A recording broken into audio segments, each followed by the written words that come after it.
Madrid, noviembre de 1928. El Círculo de Bellas Artes rebosaba de una opulencia que asfixiaba. Entre nubes de humo de habanos importados y el tintineo de copas de cristal de Bohemia, la aristocracia española celebraba una prosperidad que parecía eterna. Sin embargo, en una mesa apartada, don Javier de la Vega sentía que el mundo se desvanecía en una grisalla insoportable. A sus 45 años, el magnate siderúrgico poseía más tierras en Extremadura de las que un hombre podía recorrer en una vida. Pero ni el vino más caro de Jerez, ni las amantes más codiciadas de la capital lograban acelerar su pulso.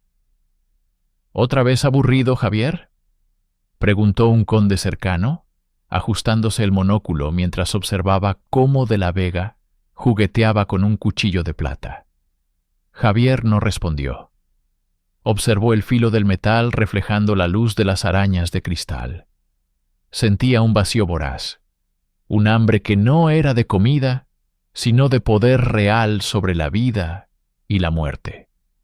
Esa misma noche, mientras su chofer conducía el imponente Hispano-Suiza por las calles adoquinadas, Javier tomó una decisión.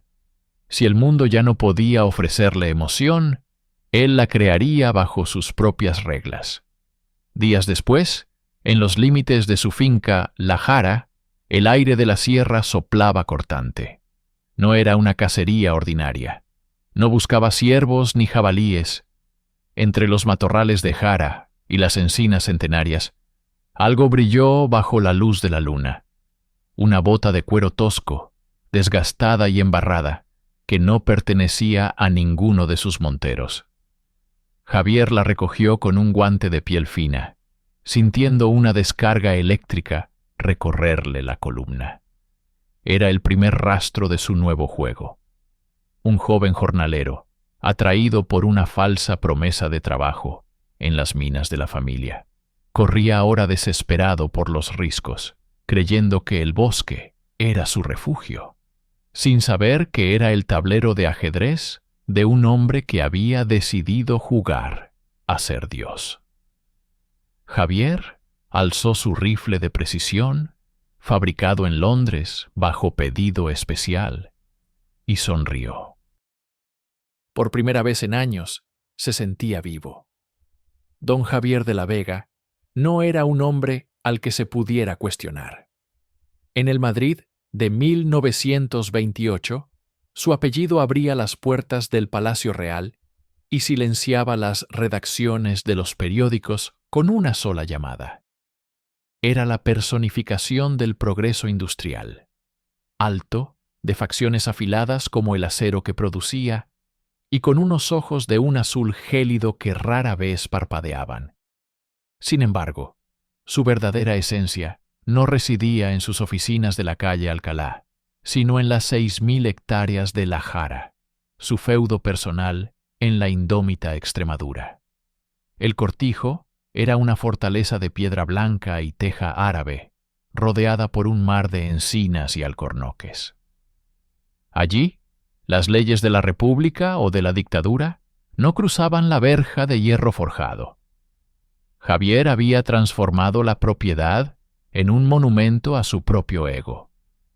Mientras el resto del país lidiaba con las huelgas y la agitación social, él importaba de Inglaterra gramófonos de última hornada, muebles de caoba y una armería que era la envidia de los museos.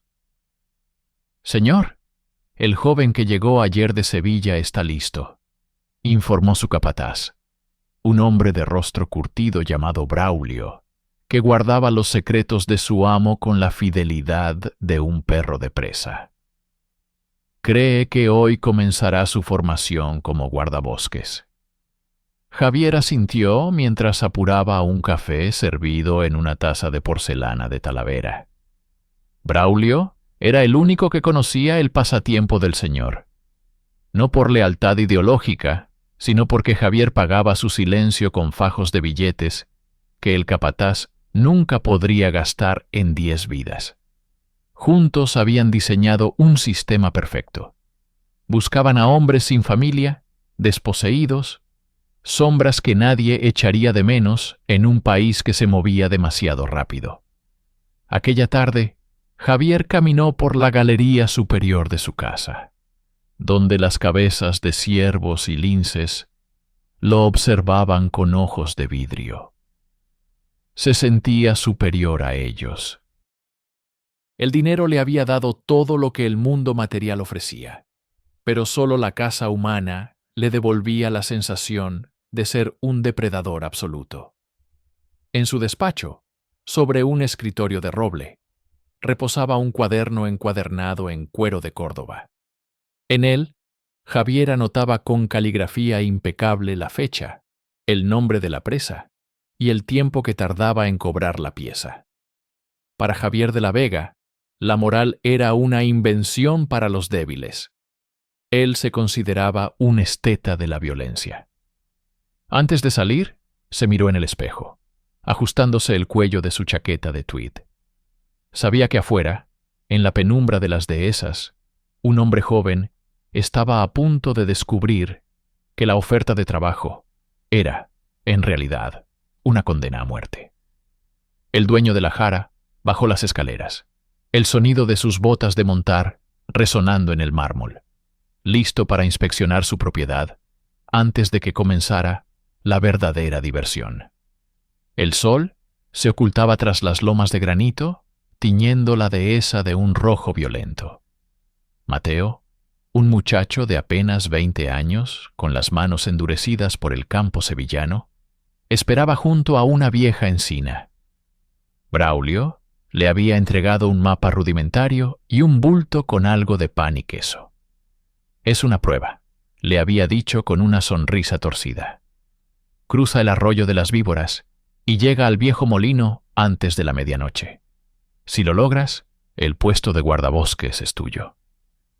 Mateo no sospechó nada hasta que oyó el primer disparo. La bala no buscaba matarlo, sino advertirle. Impactó en el tronco de la encina a pocos centímetros de su cabeza, levantando una astilla de madera que le cortó la mejilla. El joven se quedó paralizado, con el corazón martilleando contra sus costillas. A lo lejos, sobre una pequeña elevación, recortada contra el cielo de fuego, apareció la silueta de un jinete. Era don Javier, montando un semental negro, con su rifle Winchester descansando sobre el muslo. «¡Corre, muchacho!», gritó Javier, y su voz, amplificada por el silencio del monte, sonó como un trueno. «Tienes 15 minutos antes de que suelte a los perros y empiece a buscarte en serio. Aprovecha tu ventaja». Mateo, impulsado por un instinto primario de supervivencia, echó a correr. Sus pies golpeaban las piedras y las ramas bajas le desgarraban la ropa. No entendía por qué el hombre que le había ofrecido un futuro ahora lo cazaba como a un animal, pero el terror no le permitía pensar. Javier, por su parte, sacó un reloj de bolsillo de oro y observó el segundero. Disfrutaba de la espera, del aroma a jara y de la anticipación. Cuando el tiempo expiró, espoleó a su caballo y comenzó el rastreo. No tenía prisa. Conocía cada rincón de la jara, cada arroyo seco y cada cueva. Siguió el rastro de ramas rotas y huellas erráticas, con la paciencia de un entomólogo estudiando un insecto. La caza duró casi 2 horas. Mateo intentó ocultarse en el cauce seco del arroyo, cubriéndose con lodo para camuflar su olor. Pero Javier era un experto. El magnate lo encontró temblando bajo un matorral de brezo. En lugar de disparar de inmediato, Javier desmontó, sacó una petaca de plata con coñac y bebió un sorbo, observando a su presa con una mezcla de desprecio y fascinación. «Te has movido bien, pero has cometido el error de subir hacia la peña. No hay salida ahí», dijo Javier con voz calmada, casi pedagógica. Mateo intentó suplicar, balbuceando palabras sobre su madre y su hogar, pero para Javier aquello era solo ruido, el balido de un cordero. alzó el arma con una elegancia gélida. Un solo disparo certero en el pecho silenció los ruegos. Mientras la vida se escapaba de los ojos del muchacho, Javier sintió una oleada de euforia que ningún negocio en Madrid le había dado jamás. Se acercó al cuerpo, le quitó una pequeña medalla de latón que el joven llevaba al cuello y la guardó en su bolsillo. Su colección de trofeos acababa de comenzar. A medida que los meses de 1929 avanzaban, el caserón de La Jara se transformó en un santuario del horror privado.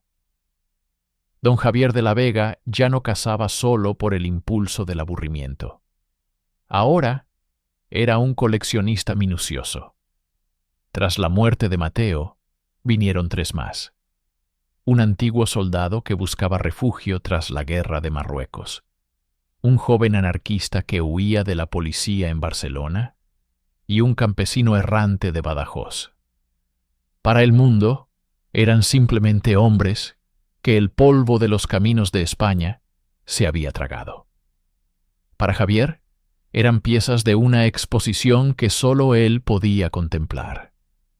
Detrás de la imponente biblioteca de su despacho, forrada con volúmenes de piel de becerro y primeras ediciones francesas, Javier había instalado una habitación secreta.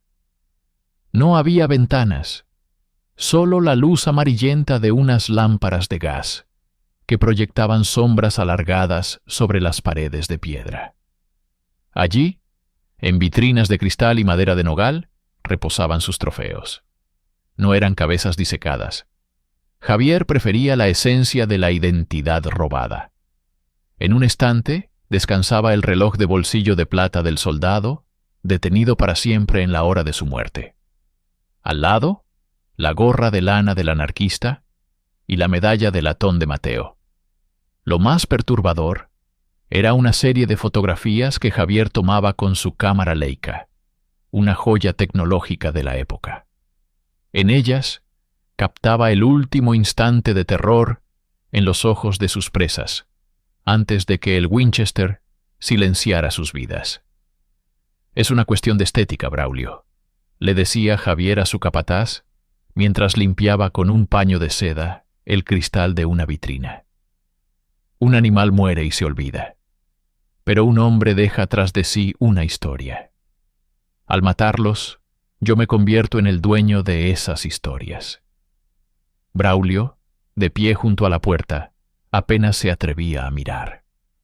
Aunque el dinero de don Javier le permitía vivir como un rey en el pueblo vecino, el aire en esa habitación le resultaba irrespirable. El olor a aceite de armas se mezclaba con un rastro metálico, una presencia invisible de los que ya no estaban. Javier se sentaba en un sillón de cuero frente a sus trofeos, bebiendo un oporto de 50 años y escuchando a Wagner en su gramófono de bocina dorada. La música llenaba el espacio mientras él repasaba sus notas en el cuaderno de cuero de Córdoba. Cada cacería estaba descrita con la frialdad de un informe técnico: el viento, el calibre utilizado, la resistencia de la presa. Sin embargo, la satisfacción empezaba a durar cada vez menos. El hambre de Javier exigía algo más que sombras y desconocidos. Empezaba a desear un desafío mayor, una presa que tuviera un nombre que el mundo gritara al desaparecer. Su arrogancia, alimentada por la impunidad que le daba su fortuna, le hacía creer que estaba por encima de cualquier error. No sabía que, al conservar aquellos objetos, estaba construyendo el mausoleo de su propia ruina. En su obsesión por poseer la muerte de los demás, había olvidado que hasta el cazador más hábil deja un rastro que el viento, tarde o temprano, decide revelar.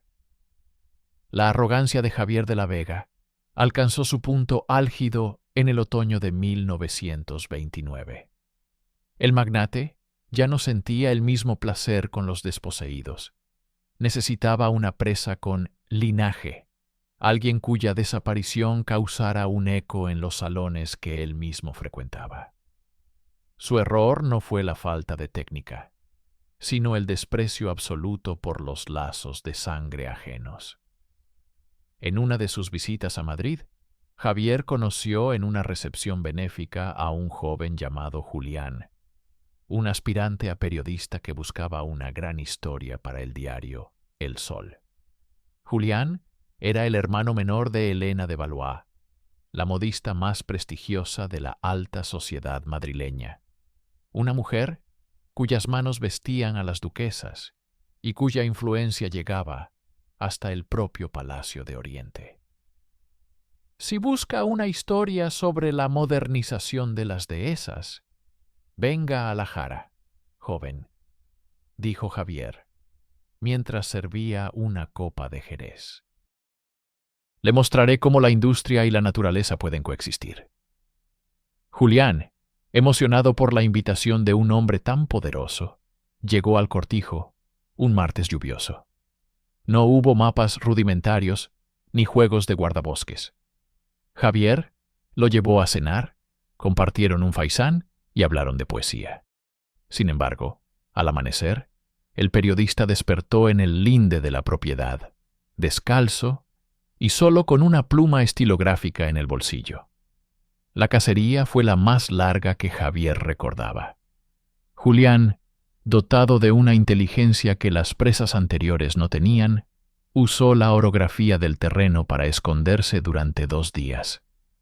Pero la superioridad del cazador era total. Javier lo alcanzó en un barranco de granito. Antes de apretar el gatillo, Julián no suplicó. Lo miró con un desprecio que Javier no pudo procesar. El disparo fue limpio, directo al corazón. Javier regresó a su despacho y colocó la pluma estilográfica de plata de Julián en la vitrina central de su habitación secreta. Estaba exultante. Había cazado a un intelectual. Lo que el magnate no calculó fue la tenacidad de Elena de Valois. Cuando su hermano no regresó en la fecha prevista, la modista no se quedó de brazos cruzados esperando una carta que nunca llegaría. Elena conocía los círculos de poder. Sabía que Julián había ido a la Jara, y a diferencia de los parientes de los jornaleros desaparecidos, ella tenía el teléfono de los ministros y el valor de una leona. A las 2 semanas de la desaparición, Elena se presentó en el despacho del gobernador civil. «Mi hermano no ha vuelto de la finca de los de la Vega», dijo con una voz que no temblaba. «Sé que Javier es un hombre poderoso, pero mi hermano no es un hombre que se desvanece en el aire. Si la policía no va a buscarlo, iré yo con la prensa». Javier de la Vega, por primera vez en su vida, sintió un roce de frío que no venía del invierno. La modista había encendido una mecha que el dinero no podía apagar. El nombre de La Jara empezó a susurrarse en los cafés de Madrid, no como un modelo de progreso, sino como un lugar donde la gente entraba, pero no siempre salía. Andrés León no encajaba en el estereotipo de los inspectores de la Dirección General de Seguridad. Era un hombre joven, de unos 30 años, con gafas de montura redonda y una mente que funcionaba con la precisión de un reloj suizo. No le interesaban los sobornos ni las cacerías de zorros con la élite. Le interesaban los hechos. Cuando el expediente de la desaparición de Julián llegó a su mesa, Andrés notó algo que otros habían pasado por alto. El nombre de La Jara ya había aparecido en 3 informes de personas desaparecidas en los últimos 2 años, todos archivados por falta de pruebas. «Es demasiada coincidencia, comisario», dijo León, mientras examinaba los mapas de Extremadura en su despacho iluminado por una lámpara eléctrica. 3 jornaleros y ahora un periodista, todos con un nexo común: el empleo o la invitación de Javier de la Vega. «Ten cuidado, Andrés», le advirtió su superior. fumando un cigarrillo. De la Vega cena con el general Primo de Rivera. Si vas allí sin algo sólido, no solo perderás tu placa, perderás tu carrera. León no se amilanó. Sabía que un hombre como Javier de la Vega no cometía errores vulgares, pero también sabía que los aristócratas sufren de una ceguera selectiva. Creen que el resto del mundo es invisible. El inspector viajó a Extremadura de incógnito, alojándose en una modesta posada en el pueblo de Alburquerque, cerca de los dominios de La Jara. Durante días, Andrés habló con los lugareños en las tabernas, pagando rondas de vino de pitarra.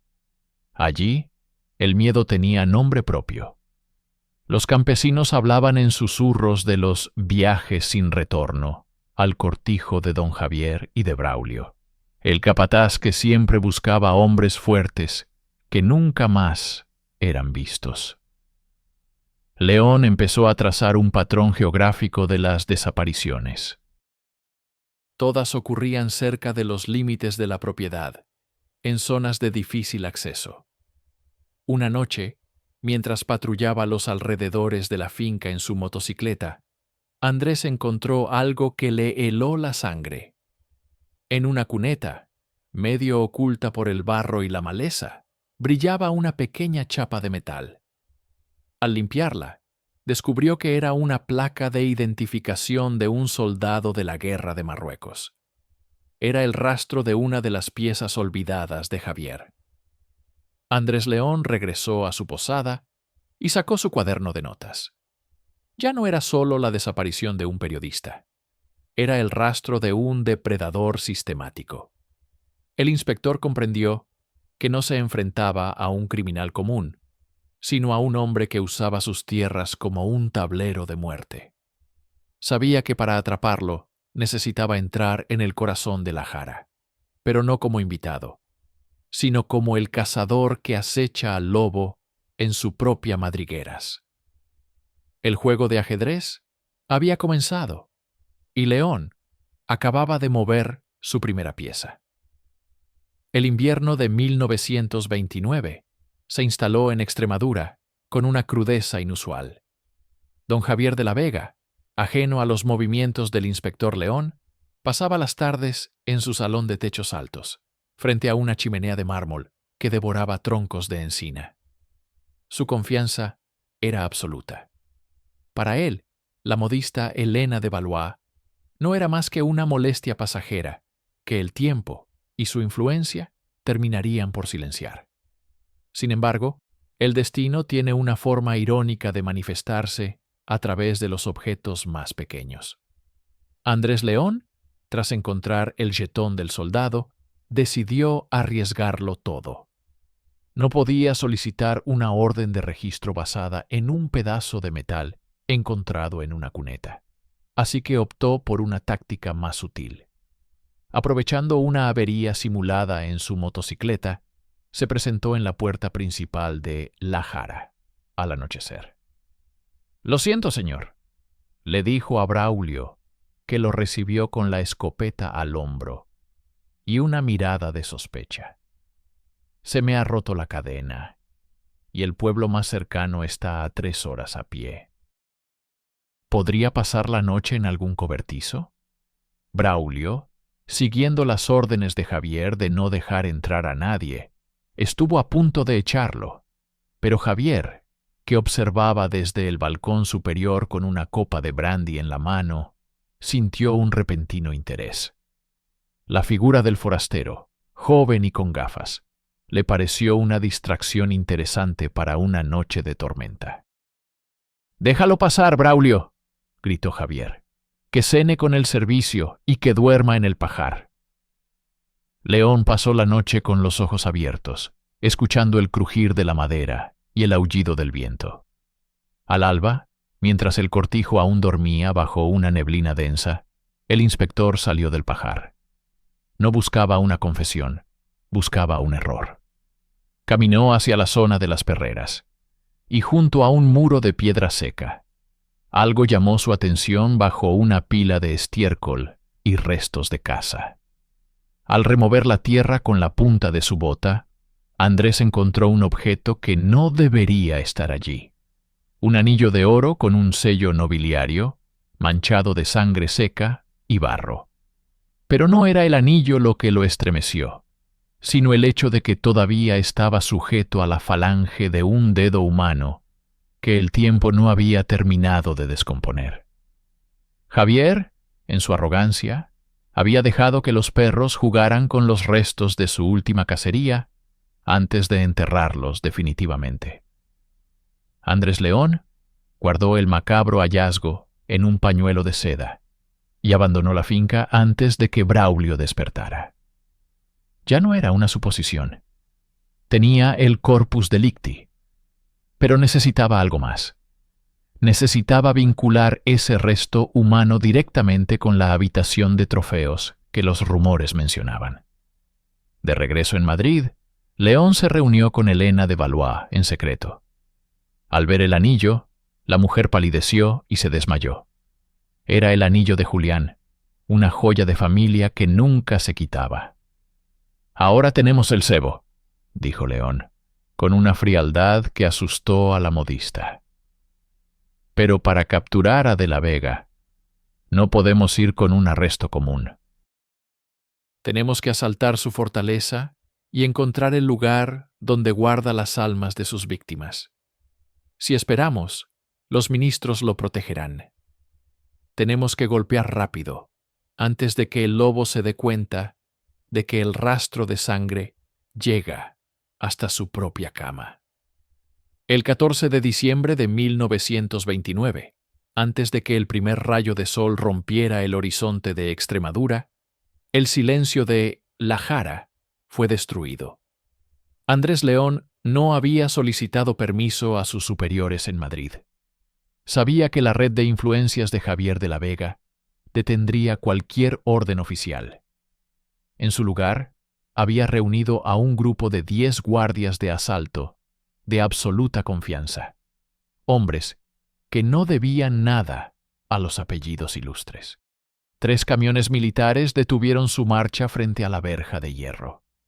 Javier de la Vega, despertado por el estruendo, se asomó al balcón en pijama de seda, con una expresión de incredulidad que pronto se transformó en una furia fría. «¡León!», rugió el magnate al reconocer al joven de las gafas entre los uniformes. «Esto es un atropello. Llamaré al ministro antes de que acabe la hora». «El ministro no puede resucitar a los muertos, don Javier», respondió León, mientras sus hombres derribaban la puerta principal con un mazo de acero. El registro fue metódico. Javier, escoltado por guardias en su propio salón, observaba con desprecio cómo los agentes volcaban cajones y golpeaban las paredes. Braulio, el capataz, intentó sacar una pistola, pero fue reducido al instante con un culatazo de fusil. Durante 2 horas, la búsqueda no arrojó nada. Las paredes de piedra parecían guardar sus secretos con la misma lealtad que los sirvientes. «Está perdiendo el tiempo, inspector», dijo Javier, encendiendo un cigarrillo con manos perfectamente estables. «Aquí solo hay arte y buenos vinos». León no respondió. Se dirigió al despacho de Javier. Observó la inmensa biblioteca. Recordó un detalle. El anillo de Julián estaba limpio, pero el dedo que encontró tenía rastro de un polvo grisáceo, un tipo de cal que solo se usaba en la construcción de los sótanos del cortijo. Andrés empezó a tirar de los libros, no para leerlos, sino para buscar un desajuste. Al retirar una edición de lujo de la Divina Comedia, su mano rozó una palanca de bronce oculta en el armazón de roble. Un chasquido metálico resonó en la habitación. Una sección de la estantería se deslizó hacia atrás, revelando una escalera de caracol que descendía hacia la oscuridad. El rostro de Javier de la Vega se volvió de un color ceniza cadavérico. León descendió con una linterna eléctrica en la mano. Lo que encontró abajo superaba cualquier pesadilla. Las lámparas de gas se encendieron, iluminando las vitrinas de nogal. El inspector caminó entre los trofeos: el reloj del soldado, la gorra del anarquista, la pluma de Julián, y al fondo, las fotografías. Filas de rostros congelados en el terror absoluto, con la fecha y el nombre anotados debajo, con la caligrafía impecable del magnate. «Dios mío», susurró uno de los guardias, santiguándose. León emergió del sótano llevando el cuaderno de cuero de Córdoba. Se acercó a Javier, que permanecía sentado, ahora hundido en su sillón.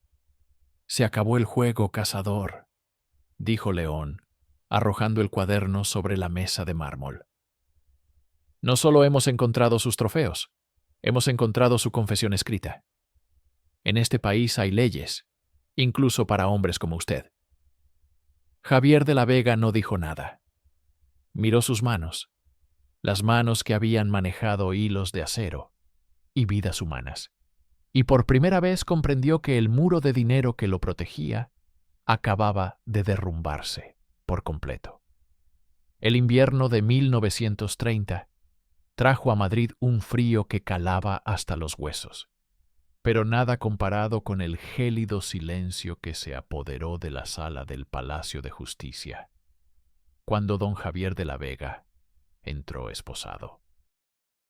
El proceso, que la prensa apodó el juicio del cazador de hombres, se convirtió en un terremoto social. Las butacas estaban ocupadas por aristócratas que ocultaban sus rostros tras abanicos y velos, temerosos de que sus propios nombres aparecieran en el cuaderno de notas del magnate. El fiscal, un hombre de hierro llamado García Valdés, no utilizó retórica barata. Se limitó a colocar sobre la mesa las pruebas recuperadas de la habitación secreta de la Jara. El impacto visual fue devastador. Cuando Elena de Valois subió al estrado para identificar la pluma estilográfica de su hermano, el llanto de la mujer rompió la compostura de los presentes. «Este hombre», dijo el fiscal, señalando a Javier con un dedo acusador, «no mató por necesidad, ni por pasión, ni por ideología. Mató porque se creía un dios. Utilizó sus tierras, protegidas por el privilegio, para convertir la vida humana en un deporte». Javier de la Vega, vestido con un traje de sastre que ahora le quedaba grande, mantenía una postura arrogante. Su defensa, pagada con los últimos restos de su fortuna líquida, intentó alegar una enajenación aristocrática, una forma de locura derivada del aislamiento y la superioridad social. Sin embargo, el testimonio del inspector Andrés León fue el clavo final en su ataúd. León leyó en voz alta los fragmentos del cuaderno de Javier. Presa número 4. Joven jornalero. Gran resistencia física. Me tomó 3 horas acorralarlo en el barranco. El placer de ver el brillo de la vida apagarse en sus ojos es superior a cualquier dividendo de mis acerías. La sala estalló en gritos de indignación. El general Primo de Rivera, bajo presión popular y queriendo dar una imagen de justicia implacable para salvar su propio régimen, retiró cualquier posible favor político. Los ministros que antes cenaban con Javier, ahora negaban conocerlo. El veredicto no se hizo esperar. El jurado solo necesitó 3 horas para declarar a Javier de la Vega culpable de 13 asesinatos probados y otros 7 sospechosos. La sentencia fue leída por el juez, con una voz que no admitía réplica. Por la crueldad manifiesta, la premeditación y el uso de su posición para el exterminio de sus semejantes, se condena a Javier de la Vega a la pena de muerte por fusilamiento. Javier escuchó la sentencia sin mover un solo músculo de la cara. Solo cuando los guardias lo levantaron para llevarlo de vuelta a la celda de la prisión de Modelos, miró a Andrés León. No había odio en sus ojos, sino una extraña vacuidad. como si el cazador finalmente hubiera comprendido que él también era, y siempre fue, una pieza más en el tablero de la muerte. La celda de la prisión de Carabanchel era un receptáculo de piedra y frío, donde el tiempo se medía por el goteo de la humedad. Javier de la Vega, el hombre que una vez poseyó imperios de acero y leguas de monte, pasaba sus últimas horas sentado en un camastro de hierro. No había seda, ni brandy, ni el eco de Wagner. Solo el silencio sepulcral de un hombre que había sido despojado de su divinidad artificial. La noche anterior a la ejecución, Javier recibió una visita inesperada. El inspector Andrés León apareció tras los barrotes, pero no traía consigo el cuaderno de notas ni las esposas. Traía una caja de puros y una botella de Jerez de la cosecha personal de Javier, incautada de su bodega. ¿Viene a disfrutar de su victoria, León?, preguntó Javier con una voz ronca, pero extrañamente serena. «Vengo a cerrar el círculo», respondió León mientras encendía una lámpara de aceite. «Quería saber si un hombre como usted, enfrentado al abismo, siente algo parecido a lo que sintieron sus piezas en el bosque». Javier tomó un sorbo de Jerez y observó el humo del puro ascender hacia el techo abovedado. «El miedo es una emoción vulgar, inspector. Mis víctimas sentían el terror de la presa. Yo siento algo más profundo. La decepción de un creador que ha sido destruido por su propia creación. No me arrepiento de lo que hice, sino de haber dejado que un hombre tan insignificante como usted viera la belleza de mi obra». A las 5 de la mañana, el pasillo de la prisión resonó con el eco de las botas militares. El pelotón de fusilamiento ya esperaba en el patio de armas, bajo una lluvia fina que convertía el suelo en un espejo oscuro. Javier se vistió con su último traje limpio, se ajustó el cuello de la camisa y rechazó la venda para los ojos. «Quiero ver el acero que va a silenciarme», dijo con una dignidad gélida. Caminó hacia el muro de ladrillo rojo con el paso firme de quien recorre sus propias tierras. El capitán del pelotón, con el sable en alto, evitó mirarlo a los ojos. Frente a él, el patio estaba vacío, a excepción de una figura envuelta en un abrigo oscuro que observaba desde la sombra. Elena de Valois. Ella estaba allí para asegurarse de que el monstruo que le robó a su hermano, finalmente, regresaba a la tierra. «¡Apunten!», gritó el oficial. Javier de la Vega alzó la barbilla, mirando por encima de los fusiles hacia el cielo gris de Madrid, donde el sol empezaba a asomar tímidamente. En ese último segundo, su mente regresó a la jara, al aroma de la jara mojada, y al momento exacto en que el Winchester vibraba en sus manos. ¡Fuego! La descarga retumbó en los muros de la prisión, asustando a una bandada de pájaros que alzaron el vuelo al unísono. El cuerpo de don Javier de la Vega se desplomó sin un solo grito. No hubo transformación, ni gloria, ni redención. Solo el final de un depredador que había olvidado que, en el gran diseño de la existencia, no hay hombre lo suficientemente rico para comprar la eternidad, ni lo suficientemente poderoso para escapar de la justicia. Horas después, el inspector León cerró el expediente de la Jara y lo depositó en el archivo de casos resueltos. En el escritorio de su despacho dejó la pluma de Julián, que Elena le había pedido que conservara. El mundo de 1930 seguía girando, ajeno a la oscuridad que se había cerrado en aquel patio. Pero en los montes de Extremadura, los lugareños decían que el viento de invierno todavía traía el eco de un disparo solitario, recordando que los verdaderos monstruos no viven en las leyendas, sino en la insoportable soberbia del corazón humano.